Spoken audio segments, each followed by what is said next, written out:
তখন আমাকে ঘেরাও করে মারে, আমাকে গোল করে মারে। আমার পিঠে এখনো অনেক দাগ আছে, আমি এখনো সেই দাগ বহন করতেছি, ব্যথা বহন করতেছি। কেন?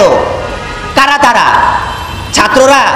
আমি বলবো ছাত্ররা আমার গায়ে হাত দেয়। যে আজকে বাংলাদেশের সাংবাদিকরা যেভাবে নির্মম নির্যাতনের শিকার হচ্ছে, শুধুমাত্র সাংবাদিক না, গণতান্ত্রিক অধিকার আদায়ের লক্ষ্যে বাংলাদেশের প্রতিটা মানুষ আনাচে কানাচে যেখানে যে জবাব তুলছে, আন্দোলন তুলছে, সেখানে সেই বক্তব্যকে প্রতিহত করবার জন্য এই ফ্যাসিস্ট কায়দায় যেভাবে আমাদের দমন পীড়ন করা হচ্ছে, সেটি একেবারে চূড়ান্ত সীমা অতিক্রম করে গেছে।